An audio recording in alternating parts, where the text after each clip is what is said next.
vais vous lire une liste d'émotions et vous devrez prendre conscience de votre réaction à chacune de ces émotions et éventuellement trouver l'intrus. Peur, anxiété,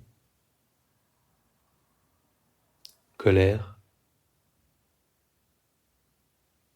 tristesse,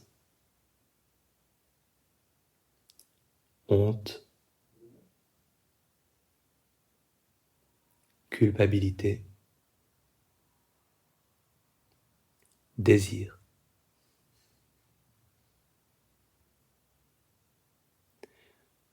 En ouvrant les yeux, est-ce qu'il y a un intrus dans la liste? Qui a pensé désir spontanément en l'entendant? Oui. C'était la réaction attendue. Parce qu'il y a un élément, et je ne veux pas m'attarder là-dessus parce que je ne suis pas sociologue ni ethnologue, mais dans les difficultés qu'on a avec toutes les conduites qui créent de la dépendance, il y a un élément aussi culturel où le désir, c'est assez cool. C'est assez cool, c'est assez chouette, c'est assez bien vu.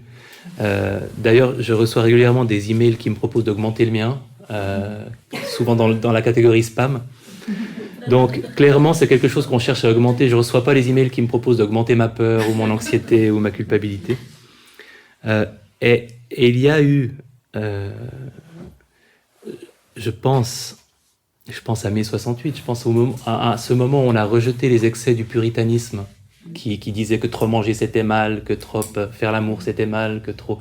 Et on s'est dit c'est vraiment nul, c'est interdit. Alors, il est interdit d'interdire et les désirs, ils ne sont problématiques qu'à cause du puritanisme qui veut les étouffer. Mais c'est une bonne chose de désirer. Plus on désire, plus on est heureux, si je veux schématiser. Et c'est possible qu'on ait jeté l'eau du puritanisme, le bébé et tout ça ensemble, parce que c'est un état qu'on ne considère plus comme problématique, alors que objectivement, les vols, les viols, les coups d'État, les détournements de fonds et toutes les formes de dépendance ont comme moteur un désir plus ou moins pathologique de quelque chose. Donc c'est pas du tout... finalement, c'est comme toutes les autres émotions et états de base. Il est indispensable, il a des bons côtés, mais il peut devenir problématique en fonction des circonstances. C'est pas un état arc-en-ciel à paillettes. Il a son côté obscur comme les autres émotions l'ont aussi. Et je pense que c'est vraiment quelque chose qu'on a perdu, largement perdu de vue. Une définition, justement, si on veut envisager le désir dans ce côté obscur, que je trouve extrêmement juste. Le désir est un état qui peut transformer un état de satisfaction et de contentement en un état d'insatisfaction, de manque et de mécontentement. Vous avez l'iPhone 4, il est merveilleux. Pouf, l'iPhone 5 est sorti. Votre iPhone 4 est décevant. Il vous faut l'iPhone 5. Mais c'est ce qui se passe. C'est vrai que quand on est parfaitement heureux dans sa cuisine, après avoir mangé, on n'a pas trop mangé, on se sent bien. Et tout à coup, et si je mangeais un chocolat? Et paf, il y a quelque chose qui manque. Avant, j'étais bien, maintenant, il me faudrait un chocolat pour être bien. Alors, c'est évidemment pas la seule chose que fait le désir, c'est pour ça qu'il est plaisant et qu'il a ses bons côtés, c'est aussi un moteur à l'action important. Sans désir, il y a finalement la conduite de notre vie serait beaucoup plus compliquée parce que la capacité à nous investir dans un projet est motivée presque toujours par le désir de quelque chose, par cette même force qui nous fait aussi manger le ragusa à 10h moins quart. Donc, c'est évidemment une émotion qui a ses bons côtés, mais son mauvais côté, c'est ça. C'est de fabriquer de l'insatisfaction là où il y avait un relatif contentement ou une satisfaction avant son apparition. Alors, sondage. Vous pouvez fermer les yeux. Sondage numéro 2. Quelles sont vos désirs à problème. C'est-à-dire, on parle d'un désir à problème quand il prend trop de place, au détriment d'autres activités, ou parce qu'il conduit à des comportements qu'on va regretter ensuite. Une définition encore plus simple, si on voulait vraiment aller à l'essentiel, un désir ou une envie qu'on a souvent suivi, même en sachant qu'on le regretterait après. Ça, c'est la catégorie d'envie problématique. Alors, je vais vous lire une liste de domaines dans lesquels elles peuvent s'exprimer, qui n'est pas exhaustive, mais je pense que la plupart sont là. Envie ou désir, en vous posant à chaque fois la question, est-ce que pour ce domaine, il arrive que ce soit problématique pour moi, c'est-à-dire qu'il arrive que je regrette d'avoir suivi cette envie, que j'ai l'impression qu'elle prenne trop de place et m'éloigne d'autres choses qui sont aussi importantes.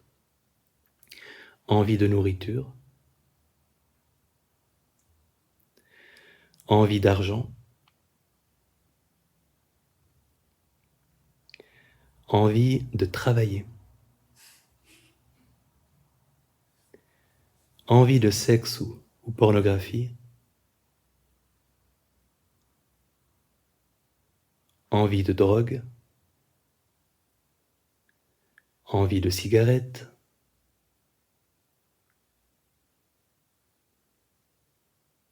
envie d'alcool, envie de médicaments, envie d'acheter quelque chose, par exemple sur Internet ou ailleurs, envie d'achat.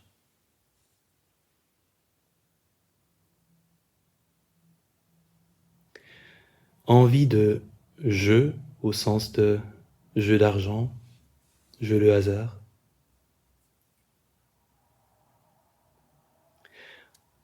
Parfois envie de ranger et de nettoyer.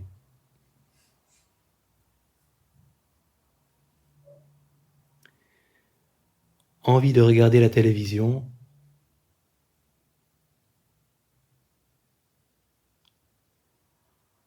Envie de réseaux sociaux, de passer du temps sur les réseaux sociaux.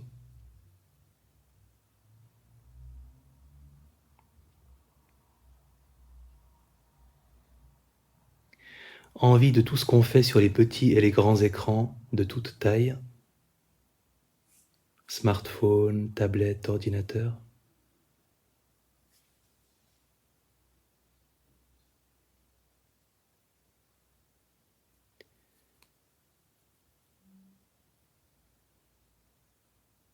Ok, en ouvrant les yeux, est-ce qu'il y en a au moins... Qui en a au moins un problématique dans la liste? Qui en a au moins 2? Qui en a au moins 3? Ok, on va s'arrêter là. Je ne veux pas exposer.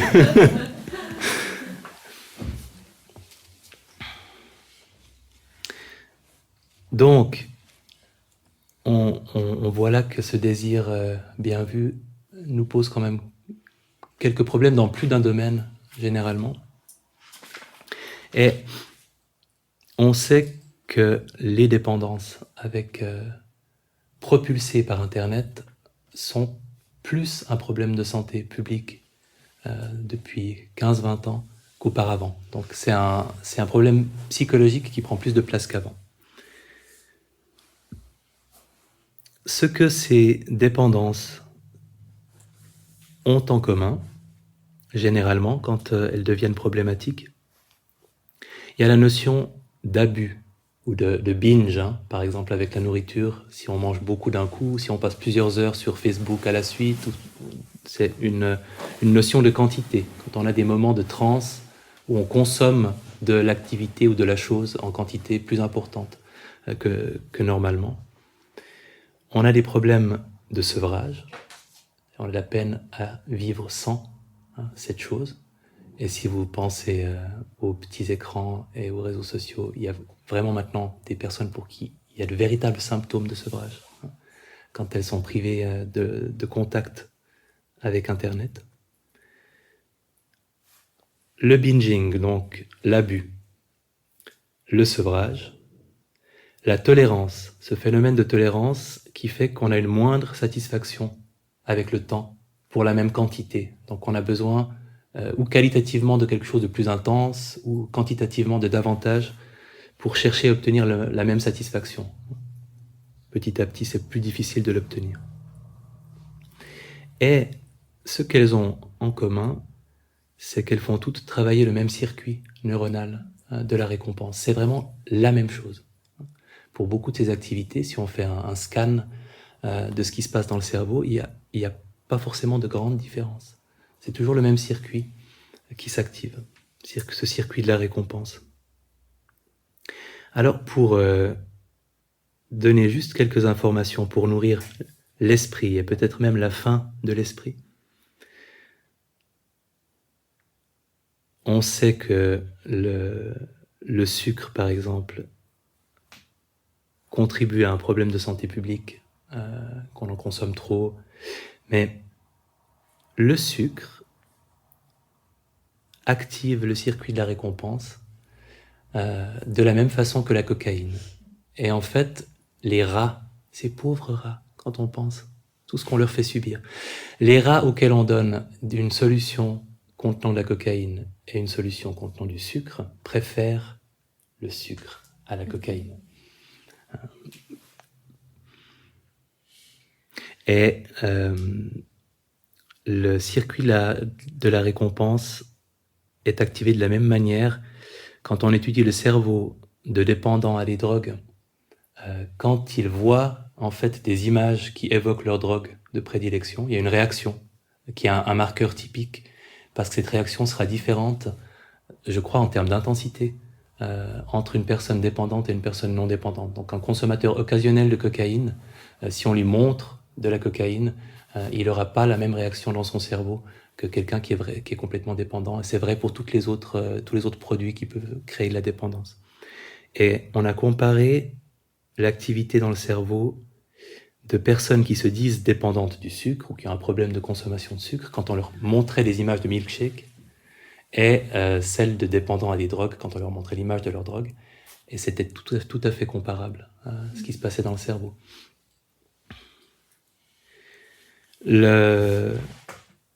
C'est extrêmement démoralisant, mais c'est quand même important de le mentionner.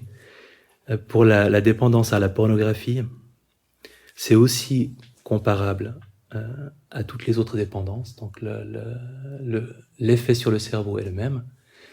Et puis, la première exposition à la pornographie, d'après une experte qui donnait un TED Talk sur le sujet, chez les enfants maintenant, l'âge de la première exposition est de 8 ans aux États-Unis. Confirmé. Hein? 8 ans. Et l'âge des plus jeunes dépendants, c'est 11 ans. Donc ceux qui sont vraiment dépendants à la consommation de films pornographiques ont 11 ans, et la première exposition est à 8 ans. Donc, comme la nourriture, la pornographie joue sur un mécanisme qui est lié à la survie de l'espèce, n'est-ce pas? Donc qui a encore plus de force comme vecteur de dépendance que quelque chose qui serait détaché d'une impulsion basique de la nature humaine. Donc les jeunes, on peut quasiment parler d'enfants, de préadolescents qui sont dépendants. On pense beaucoup au danger des images qu'ils voient trop jeunes pour les voir, et bien sûr que c'en est un, mais l'autre danger, c'est d'être dépendant de quelque chose, de quoi que ce soit, aussi jeune, parce que la dépendance est censée les menacer quelques années plus tard, à part pour le sucre. Ils peuvent déjà être dépendants du sucre à 11 ans, mais qu'ils puissent l'être déjà de la pornographie. C'est aussi un signe de plus que Internet favorise l'accès à toutes les dépendances. Même pour commander de la drogue, apparemment, c'est plus facile maintenant de le faire par Internet. Les réseaux sociaux, il y a des mécanismes de dépendance qui ont été montrés par la recherche, donc y compris sevrage, et les circuits, ces fameux circuits dopaminergiques du cerveau, on a pu montrer qu'ils étaient activés par les likes le nombre de likes que quelqu'un voyait en ayant posté quelque chose sur Facebook ou sur Instagram. Et plus, et ça c'est aussi typique, plus un dépendant utilise Facebook, moins il est satisfait. Donc comme pour toutes les substances qui peuvent créer une dépendance, il y a un moment où il n'y a plus aucun plaisir, en fait, aucune satisfaction, mais juste une recherche constante de la satisfaction qu'on avait eue et qu'on n'arrive plus à retrouver. Donc un phénomène de tolérance. Donc on a montré qu'il y avait du sevrage et qu'il y avait de la tolérance. Donc on est complètement dans le domaine de la dépendance classique avec les réseaux sociaux, pour les personnes évidemment qui sont dépendantes. Concernant les téléphones portables, je ne veux pas être démoralisant, mais il y a une étude qui m'a frappé. Ils ont pu corréler l'usage du téléphone portable avec une augmentation qui n'avait pas été vue depuis des dizaines d'années dans le nombre d'accidents qui touchaient les enfants. Donc les accidents domestiques qui concernaient les enfants, c'est une courbe qui a fait tranquillement jusqu'en 2005, 6, je sais pas, l'iPhone c'est 2007, et ça a recommencé à monter. Et ils ont été très malins parce que il y a une époque aux États-Unis où l'iPhone, qui était quand même le premier smartphone qui s'est bien vendu, n'était disponible que chez AT&T et pas chez les autres fournisseurs d'accès. Donc, ils ont comparé l'hospitalisation des enfants, ils ont regardé le numéro de téléphone des parents à l'époque où seul AT&T avait l'iPhone, et il y a une différence significative. Et au-delà de ça aussi, dans les rapports qui établissent les raisons pour lesquelles l'accident a eu lieu, le téléphone est évidemment de plus en plus souvent mentionné. Tout ça n'est pas très rassurant. Hein. Donc c'est vraiment un problème qui est en augmentation. Alors, pour ne pas tomber dans le néo-puritanisme, ce que ces études suggèrent pour moi surtout, et si on prend l'exemple du sucre, mais aussi des réseaux sociaux, c'est pas de prôner l'abstinence, mais de reclassifier ces activités. C'est-à-dire, par exemple pour l'alcool, on a une vision assez claire. Il y a des personnes qui disent « moi je m'abstiens », et on comprend qu'elles le disent. On ne trouve pas que ce sont des extraterrestres. Il y a des personnes qui disent « moi je consomme occasionnellement », d'autres qui disent « moi je consomme quand je veux, chaque jour ». Et il y a une espèce de vision sur l'alcool qui inclut le fait que c'est un produit potentiellement dangereux et que donc on peut s'en abstenir complètement ou contrôler délibérément sa consommation, et tout ça est normal. C'est plus un changement dans la façon dont on considère ces différentes choses. Alors, c'est un problème, à peu près tout le monde est concerné par au moins un aspect de ce problème. Comment explique-t-on qu'on ait tellement de difficultés avec les dépendances, et pourquoi est-ce que c'est tellement difficile de les contrôler?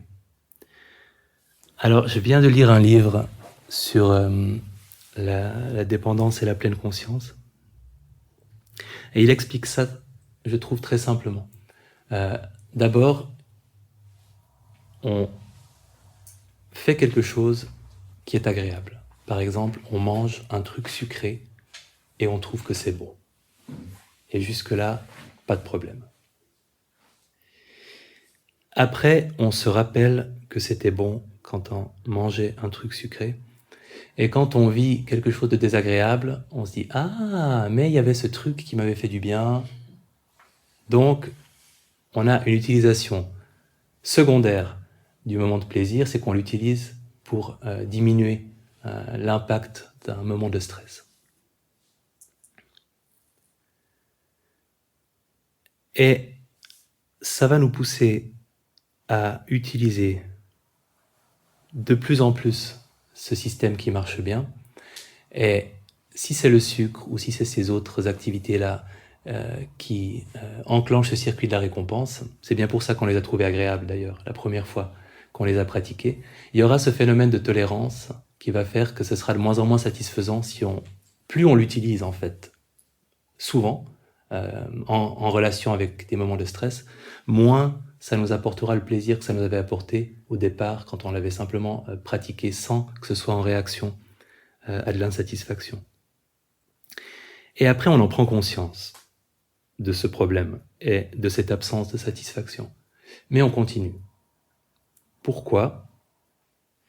Parce que quand on est en état de stress, ce qui n'était pas le cas la première fois, le premier contact avec la chose agréable, mais quand on est en état de stress, notre préfrontal est désactivé, est inhibé par le circuit du stress, donc cette magnifique partie de notre cerveau qui est capable de dire « mauvaise idée »,« la dernière fois tu t'es pas senti bien », est désactivée.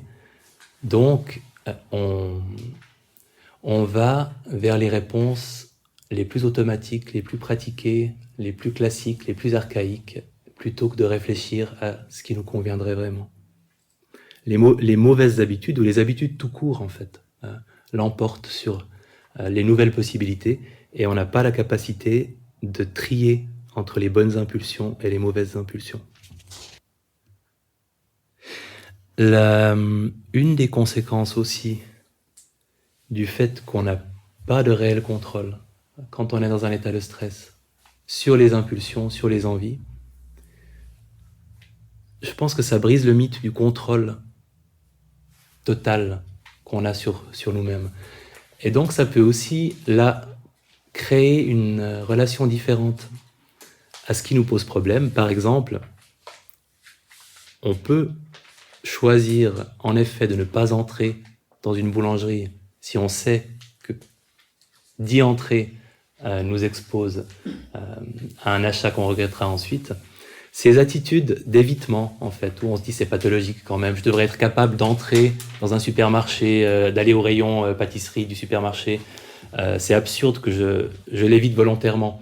Et en fait, c'est pas absurde, parce que si on est dans un état légèrement stressé, ou si on est fatigué, ou si, on n'a en effet pas de contrôle sur nos comportements. Donc ces conduites d'évitement, c'est pas un constat d'échec. C'est pas le signe qu'on devrait être capable et on n'est même pas capable, donc on est obligé de ne pas entrer ou de ne pas s'approcher. C'est finalement complètement légitime de choisir de ne pas s'exposer à quelque chose de problématique pour nous. Maintenant, ça c'est une option, l'évitement, mais la méditation est l'option numéro 2, enfin elles peuvent être complémentaires, parce qu'elle renforce le préfrontal. Donc, en méditant, on active le préfrontal et en méditant, on renforce notre capacité à l'activer. Donc, plus on médite, plus notre préfrontal est susceptible d'être mobilisé quand on en a besoin. Et si on médite au milieu d'un moment de stress, on le réactive alors qu'il avait été inhibé par le stress. Et c'est ce que nous allons faire après la pause. Mais réfléchissez à une envie problématique récente ou marquante à laquelle vous aviez cédé et que vous aviez regretté d'avoir suivi après coup, pendant la pause. Est-ce que vous avez une envie en tête, un moment où vous avez eu une de ces envies à problème ? Alors, s'il y a certaines personnes qui cherchent encore, ce sont souvent les situations où on a faim, ou on est en colère, ou on se sent seul ou fatigué. C'est parfois pour anesthésier quelque chose, réconforter, distraire.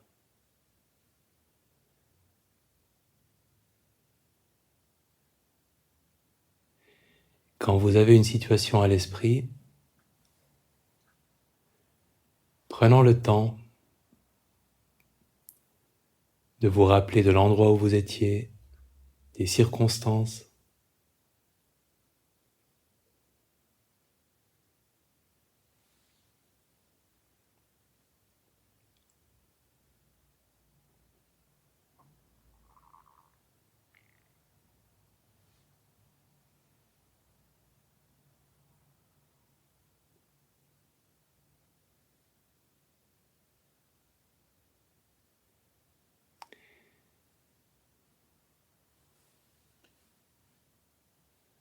en vous remémorant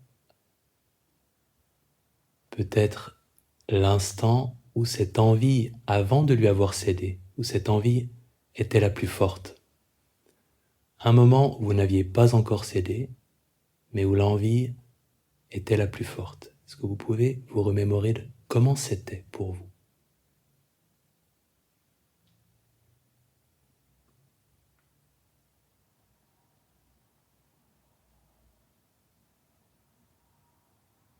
Comment décririez-vous l'état du corps, physiquement?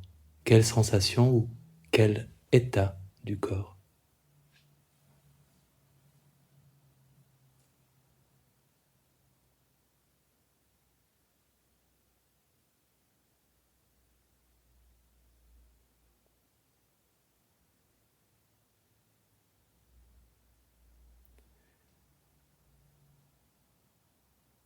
Dans quel état était votre esprit? Comment est-ce que vous décririez la qualité d'un esprit qui est pris, occupé par cette envie?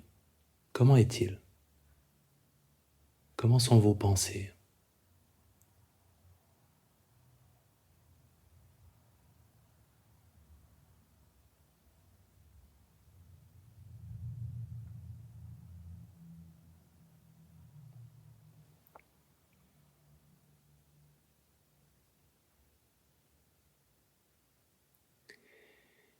Et quel nom est-ce que vous donneriez aux émotions, s'il y en avait, qui étaient présentes?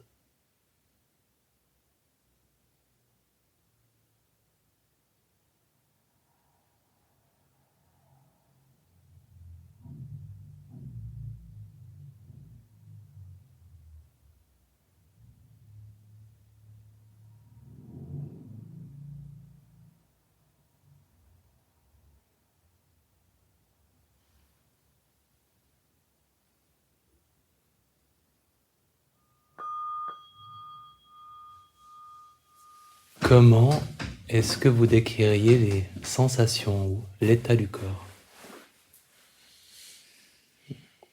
Fatigué, agité. Ça se manifestait comment? C'est pas facile de le décrire. Au niveau émotionnel, de la tristesse? D'autres émotions? Colère? Ouais.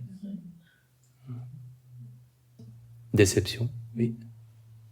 Anxiété? Physiquement, il y a autre chose qui vous est venu? C'est vrai que c'est difficile. Une espèce de tension que je sentais très intérieure, j'ai l'impression. Un manque, oui. Physique.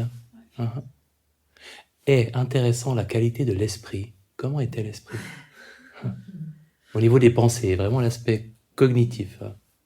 Il n'y a plus qu'une chose. Une restriction de champ, il n'y a plus qu'une seule chose. Quelqu'un d'autre se reconnaît là-dedans? Ouais, c'est exactement ça. C'est un des aspects les plus souvent décrits. C'est assez universel. Il y a plus qu'un truc. Est-ce que cet état que vous avez décrit au niveau physique, émotionnel, mental, est-ce qu'il était agréable à vivre? Non, c'est intéressant, à part ça, mais c'est pas agréable. Et une des raisons, et franchement, c'est parfois pas loin d'être la seule raison pour laquelle on cède à cette envie, c'est pour que cet état s'arrête. Et ça aussi, c'est intéressant parce que ça montre qu'on n'est plus dans cette situation où on est en contact avec quelque chose de plaisant et on en profite et on est content. On est dans une situation où on est face à quelque chose de déplaisant et un des moyens pour que cette chose déplaisante s'arrête, c'est de céder l'envie parce qu'on aura un nouveau problème peut-être, la honte ou voilà, mais ça viendra plus tard. Mais on neutralise cet état désagréable dans lequel on est pris. Exact. Alors, il y a l'étape primaire, parce que souvent, il y a une émotion, une frustration, une anxiété, une tristesse, et puis on a ce besoin de consolation, et puis ensuite, quand c'est avec quelque chose dont on sait que c'est problématique, on a un état de tension qui va avec l'envie, qui fait qu'on ne profite pas vraiment, que cet état d'envie n'est pas vécu comme quelque chose d'agréable. Et qu'on y cède aussi pour que l'envie s'arrête, en fait. C'est une observation très intéressante aussi à faire quand on se retrouve dans cette situation-là. C'est aussi ce qu'on va chercher à faire avec l'exercice suivant.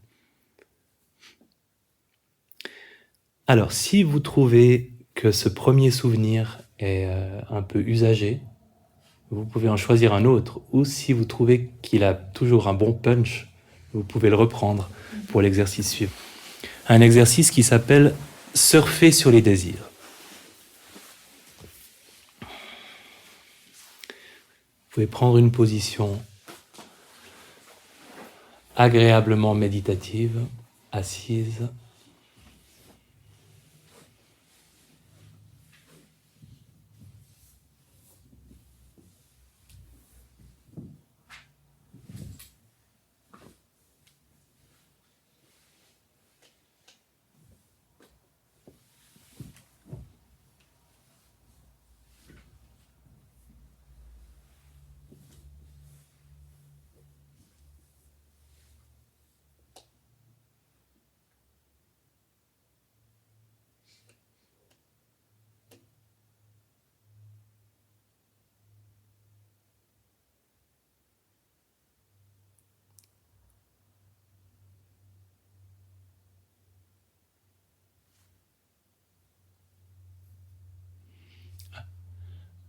Les envies ne sont pas différentes des autres émotions, des autres états d'esprit. Ce sont des vagues. Elles montent et ensuite elles redescendent. Et la seule question qui compte pour les émotions, pour les états d'esprit difficiles, c'est qu'est-ce qu'on peut faire avec notre attention en attendant que la vague redescende. En prenant à nouveau le temps de vous souvenir d'un moment, un moment où vous avez ressenti cette envie problématique pour vous.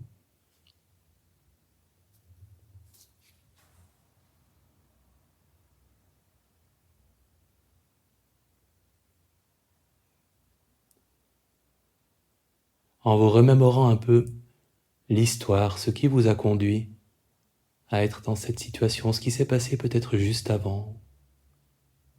Comment est-ce que ça a commencé pour vous ?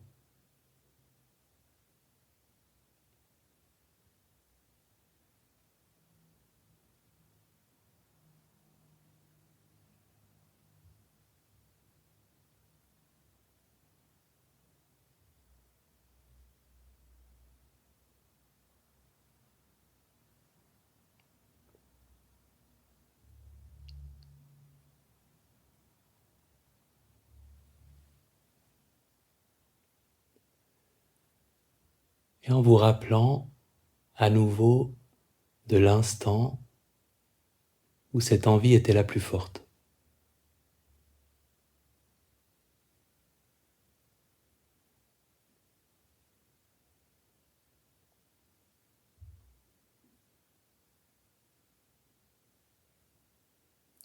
Quel nom est-ce que vous lui donnez ? C'est une envie de quoi ? Prenant le temps intérieurement de la nommer. Envie de...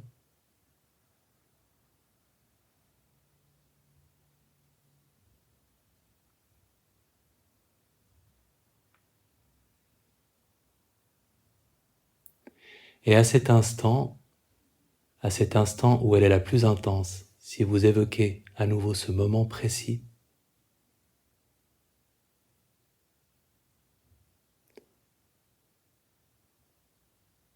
sur votre échelle personnelle de 0, une envie complètement résistible, à 10, une envie à laquelle il est très difficile de résister, quelle serait la valeur de 0 à 10 pour celle-là ?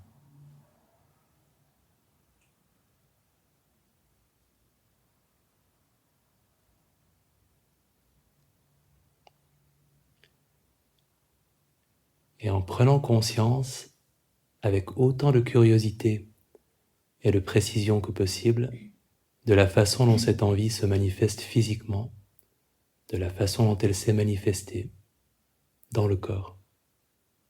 Quand vous y repensez maintenant,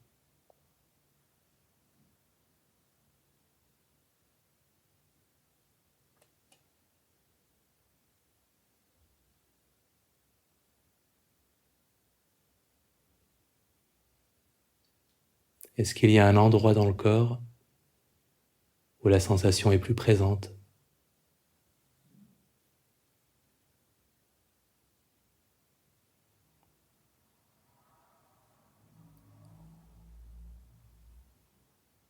En restant focalisé sur les sensations, instant après instant.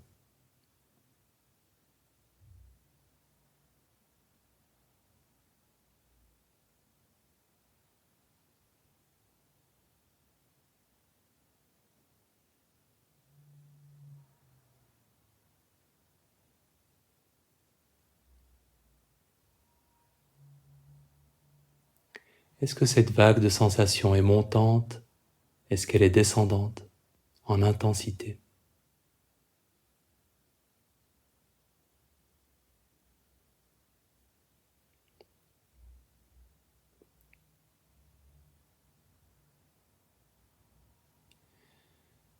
Et dans cette situation, en laissant les sensations, pour vous tourner maintenant vers les autres émotions, les autres états d'esprit qui étaient peut-être présents, qui sont peut-être présents quand vous y repensez, à part l'envie, qu'y avait-il d'autre comme émotion et état d'esprit?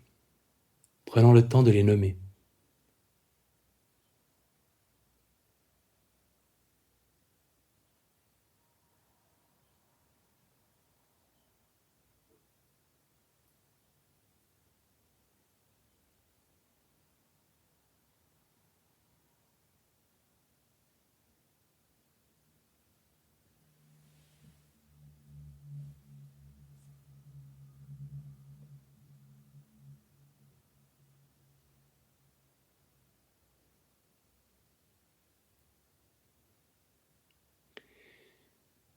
Et en tournant votre attention vers la respiration,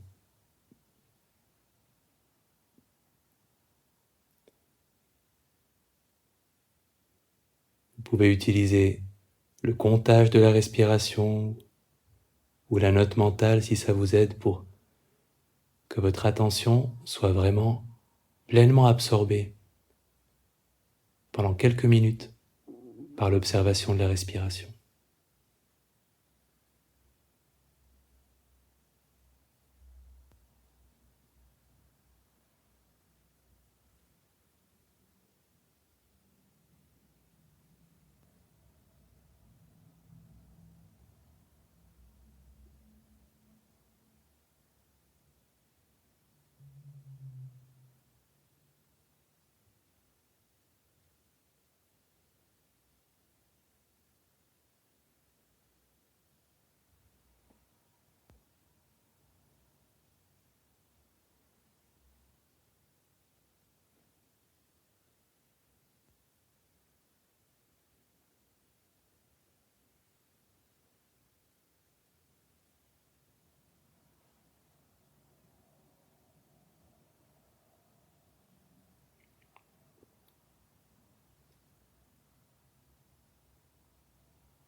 Et en observant comment sont les sensations dans le corps maintenant, est-ce que quelque chose a changé?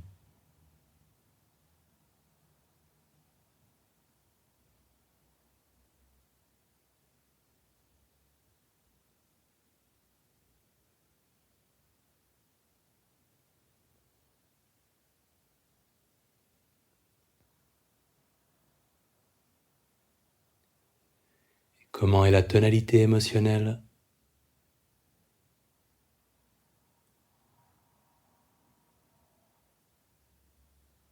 Neutre, agréable, désagréable.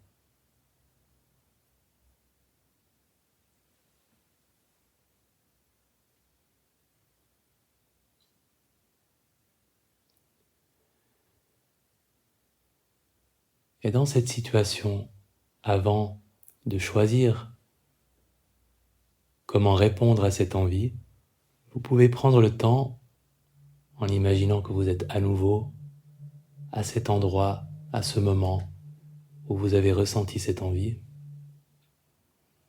Vous pouvez vous demander qu'est-ce que vous pourriez faire d'autre pour vous faire du bien.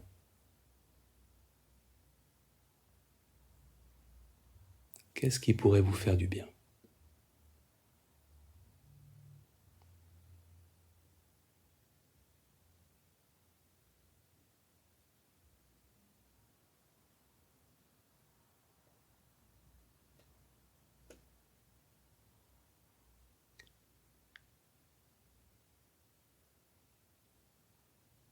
Qu'est-ce que vous pourriez faire pour prendre soin de vous?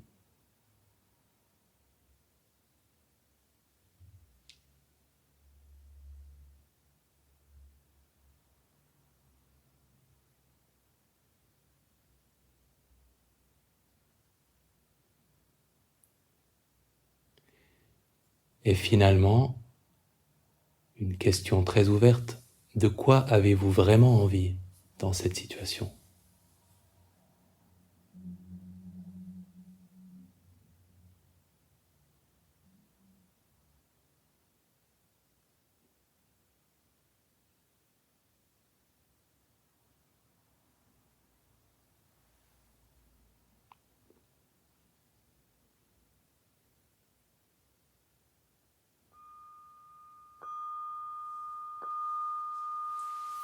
C'est toujours délicat quand on revisite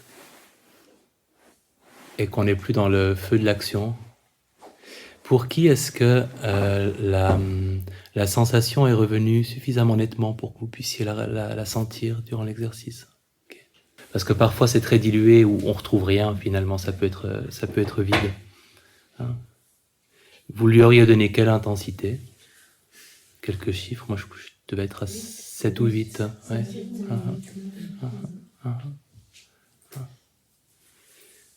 Et après être passé par la case respiration, chez qui est-ce que c'était moins intense le ressenti physique?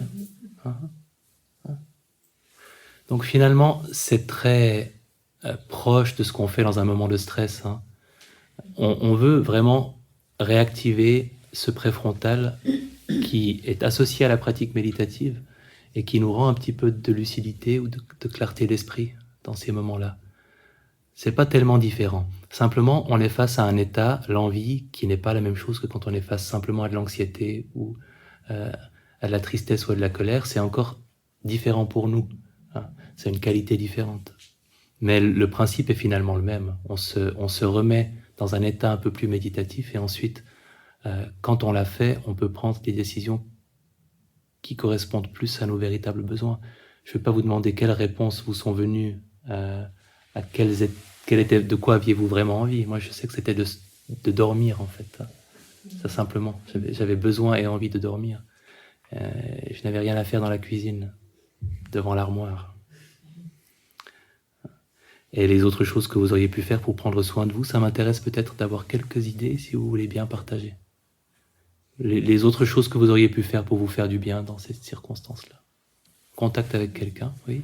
D'autres choses. Un livre. Chanter. Oui. Il y a d'autres choses.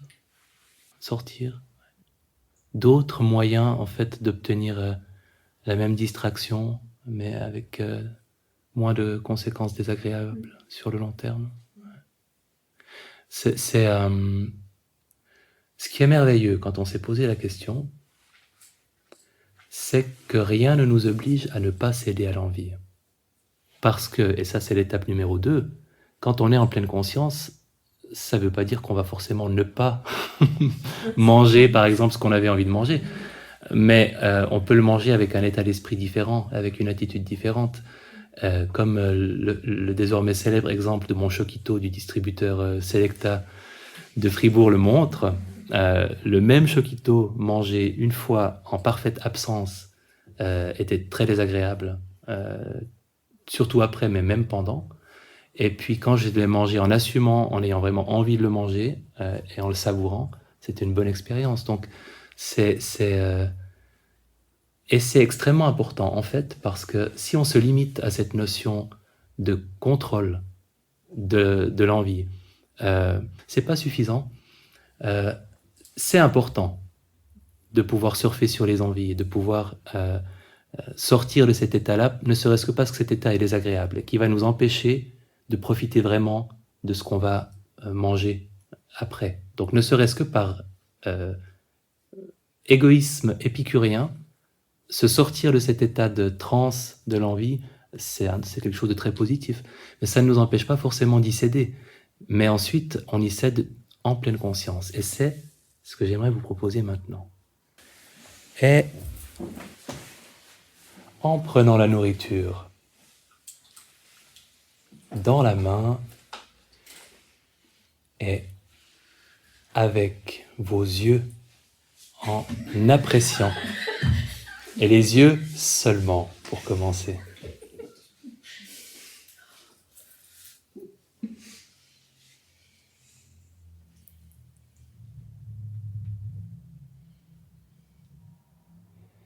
Et sur la seule base de ce que voient vos yeux, quelle est l'intensité de votre envie d'en manger de 0 à 10 ?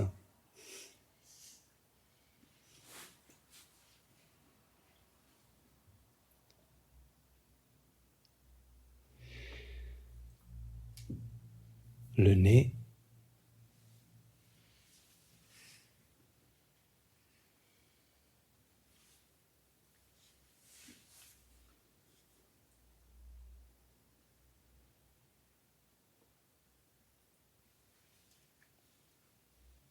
et quelle est l'appréciation de la fin du nez de 0 à 10 ?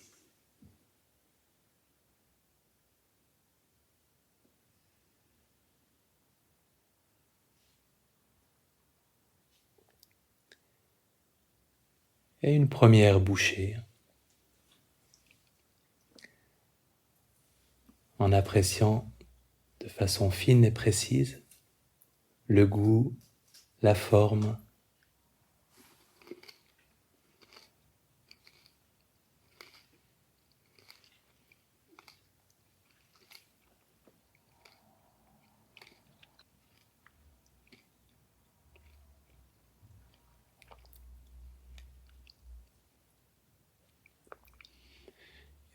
et sur la base de l'intensité de ce que vous ressentez en bouche, de 0 à 10, une appréciation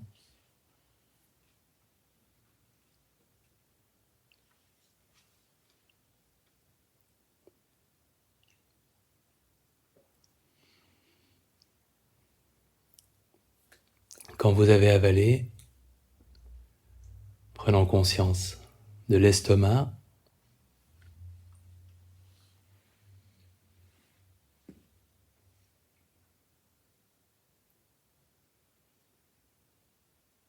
votre estomac veut-il plus de cette nourriture ?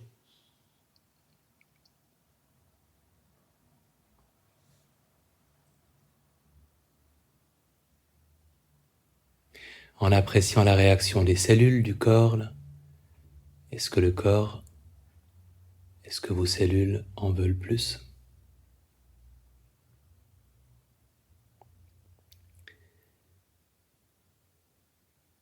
Comment est-ce que ça se manifeste pour vous ?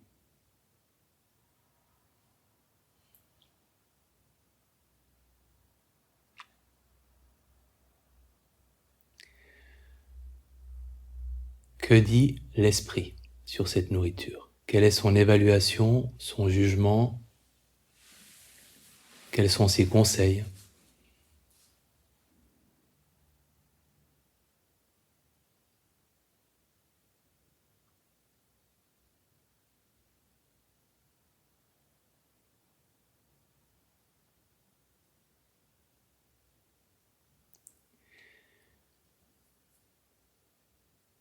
Et à quel point votre esprit vous encourage-t-il à en manger plus de 0 à 10?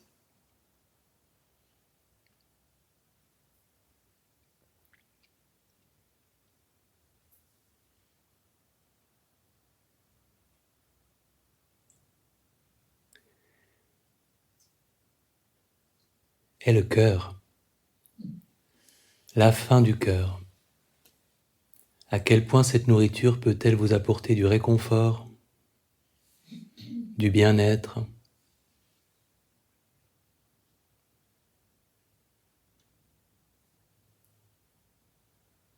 de 0 à 10.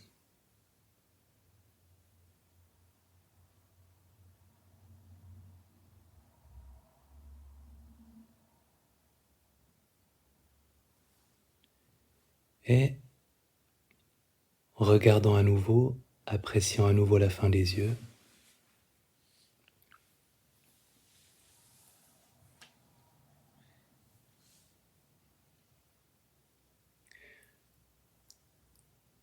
la fin du nez.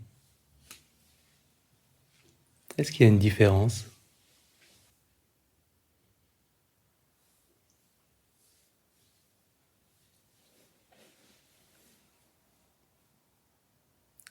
Une deuxième bouchée.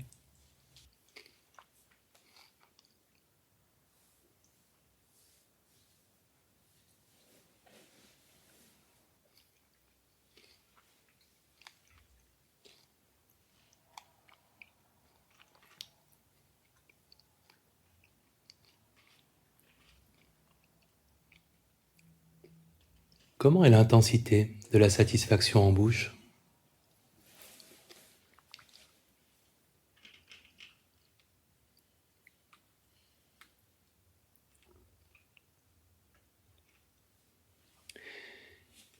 Et votre attention reste focalisée sur la bouche et dès que vous en avez la possibilité, vous prenez une morse de plus.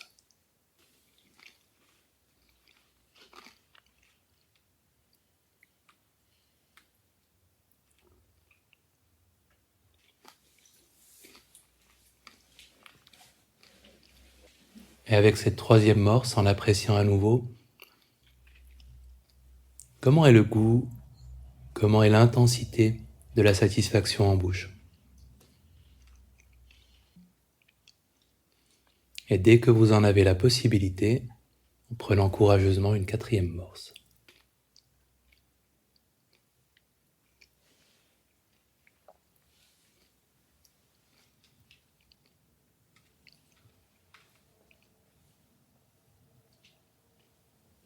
L'attention centrée sur l'intensité de la satisfaction en bouche. Comment le goût continue de se développer, comment est-ce qu'il change?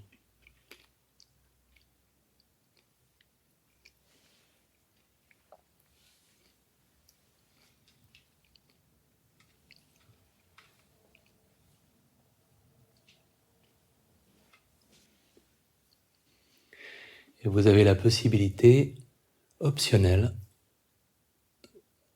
d'une cinquième ou d'une sixième bouchée pour explorer comment le goût évolue et comment la satisfaction évolue en bouche.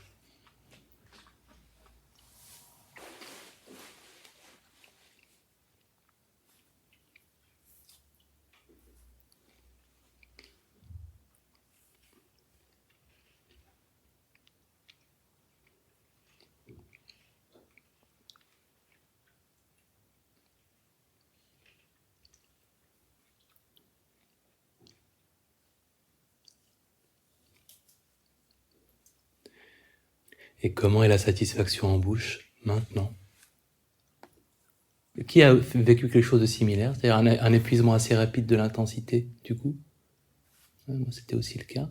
Chez qui est-ce que c'est allé crescendo? Ça peut aussi, ouais, ça dépend ce qu'on mange. C'était du salé. Ouais. Donc, chez qui ça a globalement diminué d'un rythme plus ou moins rapide? Ok. Là, ce qui est intéressant, c'est qu'on a fait cette expérience avec finalement une quantité très raisonnable. Hein. Donc, avoir une crise de quelque chose qu'on veut manger en pleine conscience, ça ne veut pas dire nécessairement s'arrêter là, à la 4e bouchée. On peut continuer, on a le droit de continuer. La seule condition, c'est qu'on soit en pleine conscience, en fait. C'est qu'on mange vraiment consciemment chaque morse, en se concentrant sur le goût, pour que, pour qu'on ait un maximum de plaisir, en fait, pour que ce soit une bonne expérience, puisque c'est ce qu'on recherche, c'est du plaisir et de la satisfaction qu'on trouve, ce plaisir, cette satisfaction. Et on aura ou bien la surprise, la bonne surprise de réaliser qu'on s'arrêtera plus tôt que d'habitude, et l'autre bonne surprise qu'on aura eu du plaisir, ou bien on n'aura pas la bonne surprise qu'on s'arrêtera plus tôt que d'habitude, mais on aura la bonne surprise d'avoir eu beaucoup plus de plaisir que d'habitude. Donc c'est gagnant-gagnant, parce que même si ce qu'on y gagne, c'est uniquement du plaisir et pas ce changement qu'on espère secrètement, qui serait de manger moins, la nature problématique, c'est que ça génère du déplaisir, ces moments-là. Là, on a fait un exercice qui a duré peut-être 5 minutes, mais tu prendrais le temps juste de te dire, mais je ressens quoi physiquement? Cette envie, c'est une envie de quoi? Je la sens où? Et puis tu prendrais 3 respirations, tu aurais déjà un changement. On connaît tellement bien ces expériences que c'est assez facile de court-circuiter, de trouver des moments où les interrompre. Et puis si c'est pas facile tout de suite, c'est égal. Parfois, de commencer à y penser, tu peux te le dire juste après, ah tiens, j'aurais pu le faire en pleine conscience, je l'ai pas fait. Et ça, c'est déjà l'amorce d'un moment où tu pourras le faire plus tôt.